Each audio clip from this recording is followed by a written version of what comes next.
গণিত এমন একটা সাবজেক্ট যেটা পারলে খুবই সহজ মনে হয় আর না পারলে এতটাই বিরক্ত লাগে যে তখন অঙ্ক বই ছুঁয়ে দেখতেও ইচ্ছা করে না। তবে সত্যিই যদি গণিত কঠিন হয় তাহলে কিভাবে টপার স্টুডেন্টরা ম্যাথে এক্সপার্ট হয়, কিভাবে তারা অঙ্ক পরীক্ষায় 95% কিংবা তারও বেশি নম্বর অ্যাচিভ করে, এমন কি সিক্রেট আছে যেটা তারা জানে কিন্তু আপনি জানেন না। তো আপনিও যদি টপার স্টুডেন্টদের সেই গোপন কৌশলগুলো জানার মাধ্যমে নিজেও গণিতে সর্বোচ্চ নম্বর অর্জন করতে চান তবে আজকের এই ভিডিওটিকে খুবই মনোযোগ সহকারে দেখতে থাকুন। তো চলুন শুরু করা যাক।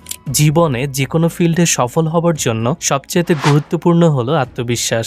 যদি আপনার নিজের প্রতি আত্মবিশ্বাস অর্থাৎ কনফিডেন্স থাকে তবে আপনার সফলতা নিশ্চিত। আপনাকে প্রথমে এটা মন থেকে দূর করতে হবে যে আপনি গণিতে ভালো নন, বরং আপনি এটা মনে করবেন যে আপনি গণিতে অনেক বেশি এক্সপার্ট। ফলে আপনার মন থেকে গণিতের ভয় দূর হয়ে যাবে এবং আপনার মানসিক চাপ কমে আসবে।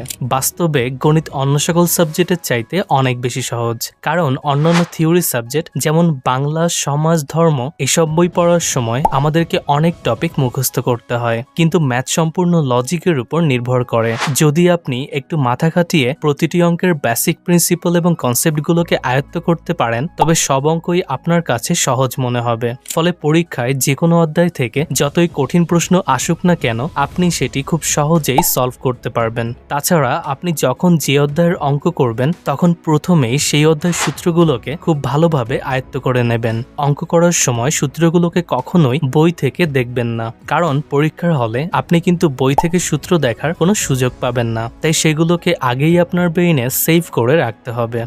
এক্ষেত্রে বইয়ের কোন অধ্যায়ের অঙ্কগুলোকে কোন কোন সূত্র প্রয়োগ করে সলভ করা যাবে সেগুলো আগেই জানা থাকলে পরীক্ষায় বেশি নম্বর পাবার সম্ভাবনা অনেকটাই বৃদ্ধি পায়। আর তাই সূত্রগুলোকে মনে রাখার জন্য আপনি অবশ্যই একটি ফর্মুলা রিলেটেড নোটবুক মেক করবেন এবং সেখানে প্রতিটি সূত্রকে বইয়ের অধ্যায় ভিত্তিক সিরিয়াল অনুযায়ী লিখে রাখবেন। এতে করে ফ্রি টাইমে আপনি এই সূত্রগুলোতে চোখ বোলাতে পারবেন। তাছাড়া পরীক্ষার হলে যাবার আগে আপনি খুব অল্প সময়ের মধ্যে সম্পূর্ণ বইয়ের সূত্রগুলোকে খুব দ্রুত রিভাইজ করতে পারবেন। ফলে তখন আপনার আত্মবিশ্বাস অটোমেটিক্যালি বৃদ্ধি পাবে। এছাড়া স্কুল কিংবা কোচিংয়ে গণিতের কোনো ক্লাস মিস করবেন না।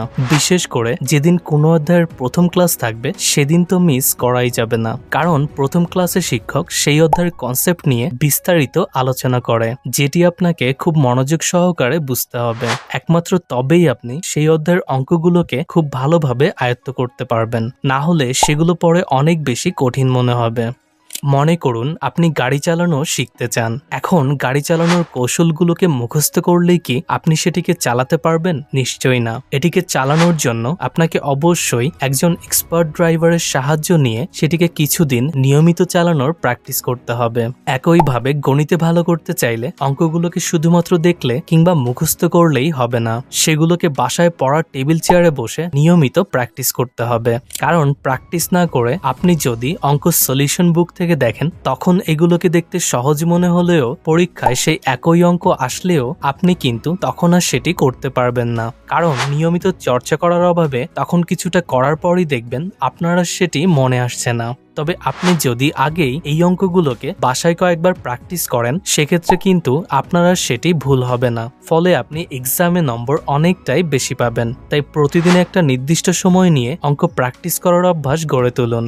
অন্যান্য সাবজেক্টের তুলনায় অঙ্ক করার সময় আমাদেরকে একটু বেশি মনোযোগী হতে হবে, এতে করে জটিল এবং কঠিন অঙ্কগুলোকে আয়ত্ত করাও সহজ হবে। তাই এক্ষেত্রে আপনি এমন রুমে বসে অঙ্ক প্র্যাকটিস করবেন যেখানে বাইরের শব্দ কম যায়। এছাড়া অঙ্ক করার সময় আপনার মোবাইল ফোনটিকে পাশের রুমে রেখে আসবেন, না হলে আপনার পড়ায় মনোযোগে ব্যাঘাত ঘটতে পারে।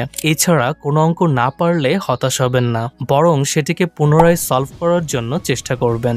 যতক্ষণ পর্যন্ত সেই অঙ্কটি মাথায় না ঢুকবে ততক্ষণ পর্যন্ত সেটিকে করতেই থাকবেন। এক নিয়মে না হলে সেটিকে অন্য নিয়মে করবেন। এইভাবে অঙ্কটি সলভ করার মাধ্যমে আপনার নিজের প্রতি আত্মবিশ্বাস বৃদ্ধি পাবে এবং আরো বেশি বেশি করে অঙ্ক করতে মন চাইবে। এছাড়া স্ক্রিনে থাকা এই ভিডিওটিতে ক্লিক করে আপনি চাইলে পরীক্ষায় বেশি নম্বর পাবার কৌশলগুলোকে দেখতে পারেন।